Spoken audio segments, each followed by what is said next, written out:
Ok, bienvenue dans cette petite vidéo sur les puissances de 10. Alors, nous allons très simplement, très modestement, regarder les 4 opérations, la multiplication, la division, l'addition et la soustraction, pour voir s'il n'y aurait pas des petites propriétés au niveau des puissances. Donc, on va commencer avec le produit des puissances de 10. Alors, nous allons commencer par des exemples, puis en tirer un bilan, une conclusion, d'accord, une formule qui sera utile par la suite. Donc on commence avec le produit. Exemple. On va prendre 10 puissance 3 fois 10 puissance 2. Donc 10 puissance 3 fois 10 puissance 2. Si je n'écris pas en puissance, mais avec des zéros, je vais avoir 1000 fois 100. Et si bien sûr, ça va me faire 1000 fois 100, ça me fait du 100 000. Et donc ça c'est égal à 10 puissance 5. D'accord. 5 0, 10 puissance 5, ok. Deuxième exemple. Alors, plutôt, est-ce qu'on aurait pu le trouver autrement? Oui. Donc, ou, si je fais 10 puissance 3 fois 10 puissance 2, je peux dire que c'est égal à 10 puissance 3 plus 2. Donc c'est égal à 10 puissance 5. Tiens, intéressant. On va tester avec autre chose. Donc deuxième exemple. Bim. C'est parti. On va faire 10 puissance 5 fois 10 puissance moins 3. Donc ça c'est égal à quoi? C'est égal à 100 000 fois 0,001. Très bien. Mais au lieu de mettre 0,001, tac, tac, tac, tac, tac, on va la faire de manière plus subtile. Ça, c'est 1 sur 10 puissance 3. Donc c'est comme si j'avais du 100 000 sur 1000. Et là, je vais pouvoir faire des petites simplifications, notamment simplifier un 0 au-dessus, un 0 en dessous. Donc 1, 1, un deuxième, un deuxième, un troisième, un troisième. Il me reste comme résultat 100 sur 1, donc 100 tout court. Et 100, c'est quoi? C'est 10 puissance 2. Pas mal. Donc est-ce qu'on aurait pu le faire autrement? Oui. Donc où on aurait pu dire que 10 puissance 5 fois 10 puissance moins 3, c'est égal à 10 puissance 5 plus moins 3, et ça c'est égal à donc 10 puissance 2. Et ça nous amène à la première formule sur le produit puissance de 10, qui va être, lorsqu'on a 10 puissance m fois 10 puissance n, ça c'est égal à 10 puissance m plus n.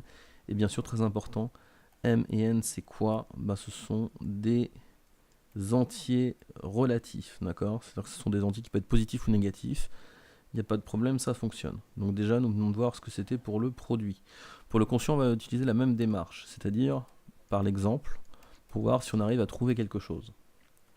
Donc si je fais 10 puissance 3 sur 10 puissance 5, qu'est-ce qui va se passer? En haut, j'ai 1000, très important, sur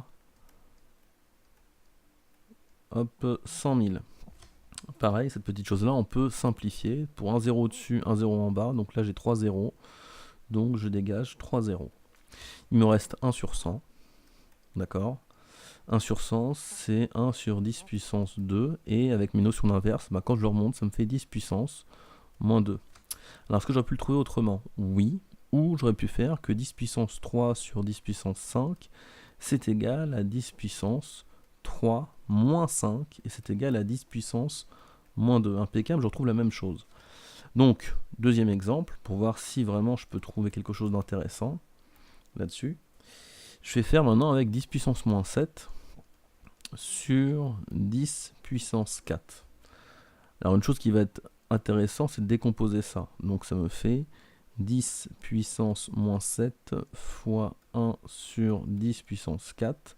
Et ça, c'est égal à 1 sur 10 puissance 7 fois 1 sur 10 puissance 4.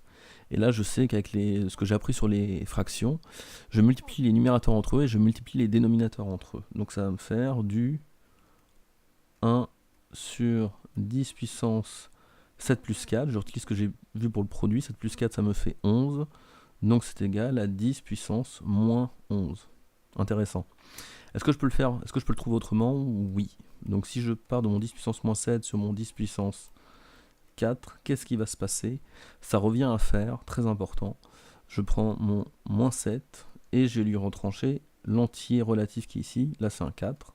Et c'est égal à 10 puissance moins 11.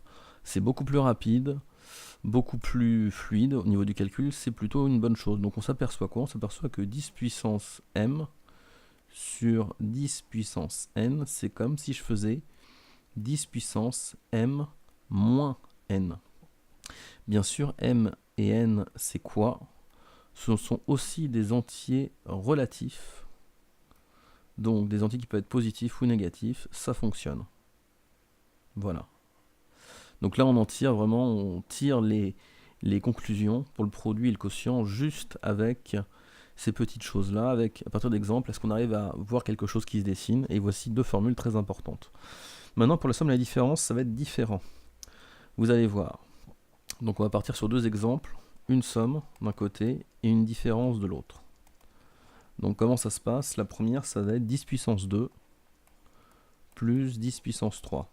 Alors ça c'est quoi? Ben, la multiplication étant prioritaire, ça me fait du 100 plus 1000 et je me retrouve avec 1100. Ok. Donc là je vois rien, il n'y a rien de bien particulier. Deuxième, je vais avoir 10 puissance 2 moins 10 puissance 3, voir ce qui se passe.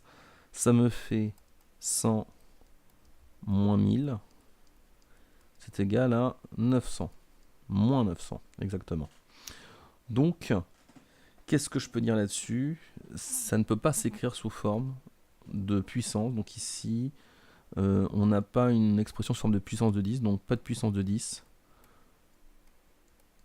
Pas de puissance de 10, et donc ce qu'il faut comprendre, c'est que dans ce cas-là, je n'ai pas de formule, très important. Pas de formule pour la somme et la différence. Donc pour l'addition et la soustraction, il n'y aura pas de formule. Donc là, vraiment, c'est juste pour vous montrer qu'au niveau des opérations, on a une opération au niveau de la multiplication, enfin, on a une formule au niveau de la multiplication, on a une formule au niveau du quotient, mais on n'en a pas en ce qui concerne l'addition et la soustraction. Voilà, merci d'avoir suivi cette petite vidéo.